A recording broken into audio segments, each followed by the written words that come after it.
So did they slobber and cough all over these? Yep. Oh, yeah. Trent was the only one who wasn't coughing. So I'd say So Trent was here? Yeah. So I got this one where I don't get contaminated? What do they have? I'm not a doctor. I can tell you. No, they don't feel good.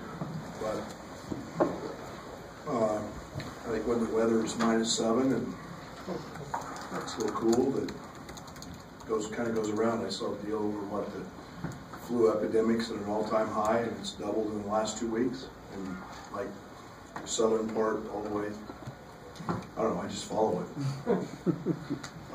There's some games that you're just really, really happy to find a W, and this was one. I told our team I'm ecstatic because I'm not sure. A couple weeks ago we won this one, and the process is so important to everything that we do. And there are nights it's just really ugly. That's an extremely well coached basketball team who has 2 fifth-year senior guards and veterans, and you don't feel good, and you're coming off an emotional, you can all say the bragging rights game is an emotional game, and you're in finals and there's nobody around, it becomes a little more challenging sometimes. I think you look around the country and you can see some of that. But I'm really proud of the process. Our second half defensive numbers, we won the game today because of our defense, we won it because of our rebounding. And we withstood 20 turnovers, almost all of them from our guards. That's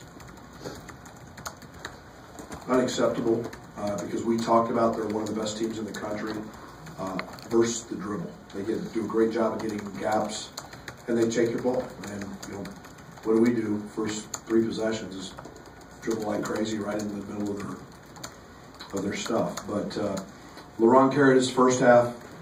Great double-double. He might be playing as well as anybody in the Big Ten from an offensive standpoint. And then I thought that Trent in the second half was tremendous. And it should be noted, I thought Mark Allstork was the reason we won the game. Mark's defense, the second half, was off the chart. He's turned into an elite on-ball defender. It allowed our other guys to get in line. It disrupted their flow. He did that in the Missouri game. He didn't have much help the first half. We didn't guard anybody. But second half, I thought he was huge, and then did what a senior should do at the end of the game. Demanded that the ball be thrown to him on the baseline out, and got fouled, stepped up, made his free throws. So, and obviously DeMonte. Say I'm surprised that he made that. I'm not. DeMonte never ceases to amaze me, and he's shot the ball awfully well all week in practice, and he's put in the time, and we made a basketball play, and he got the clean look and knocked it down. Question. Brett, when you got Mark Allstork, the points he put up at Wright State, I think that's what we all expected. Just how would you evaluate his process individually, what he's trying to do for your team? And he had 3 turnovers, didn't make a lot of shots, but he did help you. Yeah, I mean, there's a lot of ways to impact the game, and it's not his fault. You guys all thought that he should average 20 a game, right? That's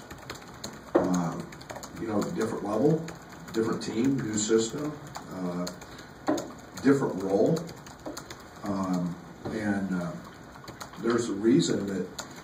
What I have a lot of confidence in. I mean, I watched him today. I told him in timeout he shot one in the first half that he missed, and I watched him today hit 10 in a row in the corner. And I have all the confidence in the world in him offensively. My confidence in him defensively is through the roof. Now I think he's starting to see how he can impact the game defensively, and maybe that's something he hasn't had to do prior. I don't know, but his effort, his diving on the floor, his going to chase balls and on the glass is definitely having a huge impact on our basketball team. Now that you've won the game, it might be difficult to channel the negative emotions you were feeling in the first half, but in the radio you talked about LeRon being angry at the team. Have you been angrier with the team than you were in the first half? Yeah. Yeah, I just, that's the blunt answer. But I wasn't happy. I mean, they played harder than we did the first half. They played with more determination than we did in the first half. To be honest, Trent's performance in the first half was almost by script. Everybody's been telling him how good he's been for 5 days. It takes maturity to handle prosperity. It takes maturity to handle people telling you how great you are. And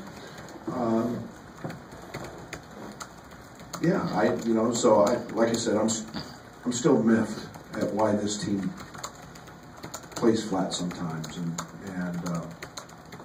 maybe that's lack of leadership. Maybe I need to bring pom-poms in and cheer and do whatever to get them going. I thought we practiced great until today. Shoot around was terrible, and we played like that. Kipper Nichols has been struggling last couple games. What do you need to do to get him going, or what's he need to do? I think Kipper and I will have a talk. I think we'll just sit down and have a talk. And I think sometimes that can help a lot of things. And I believe in him. I believe in his ability. He's got another place that he can get to, but it has to be. His teammates have to trust him, and I'm not quite sure that's all there. To be very honest, and we need Kipper.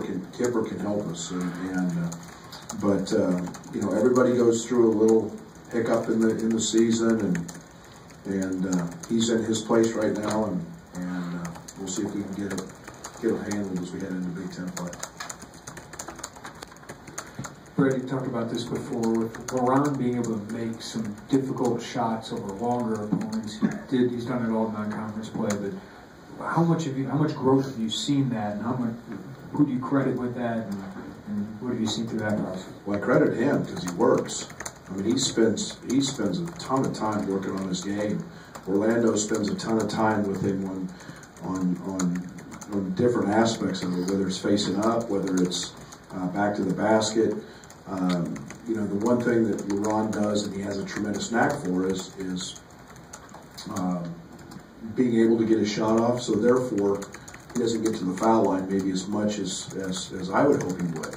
I'd like to see him get to the foul line, but he spends a lot of time.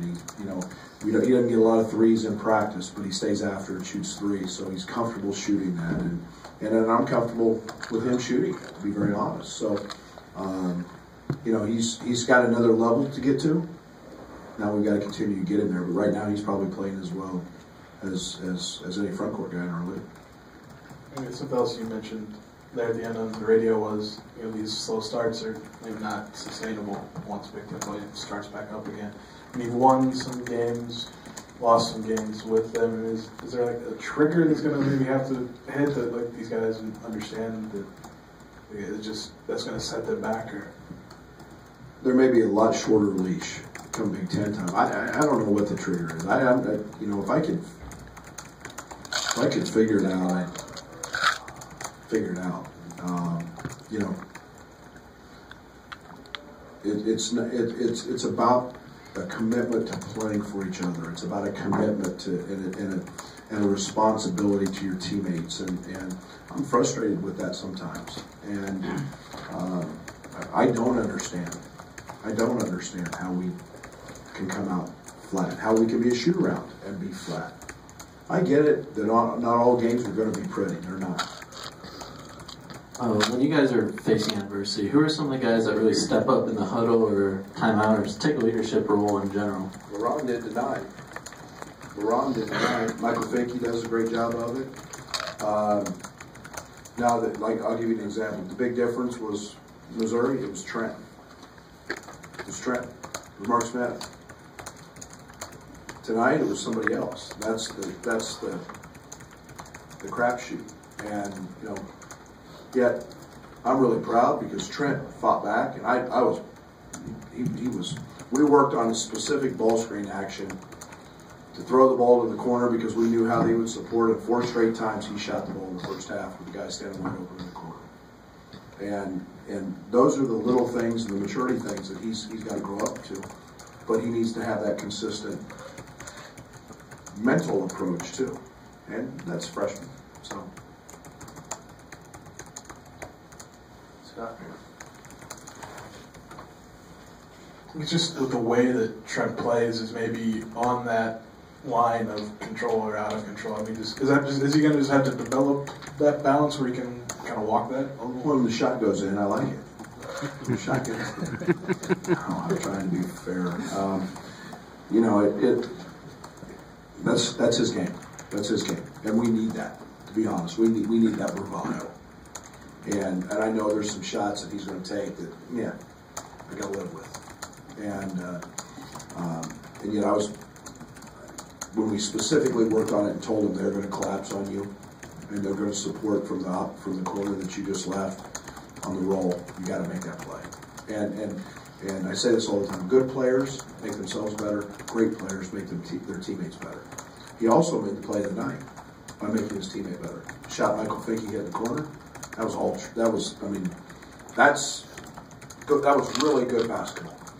Because he probably could have shot a layup, but made the extra kick, and then Michael made the shot. So it's a growth in Trent's growing. What'd you think of that Frayer putback dunk in the second half? Same thing I said.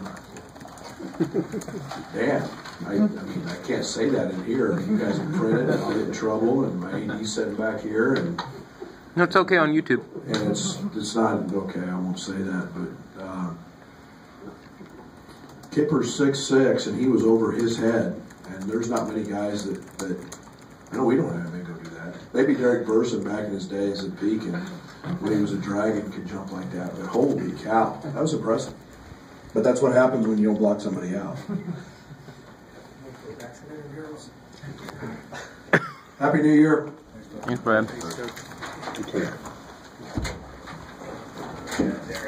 Are they called the Dragons now? They're called Dragons since the 80s. Since they realized that their other name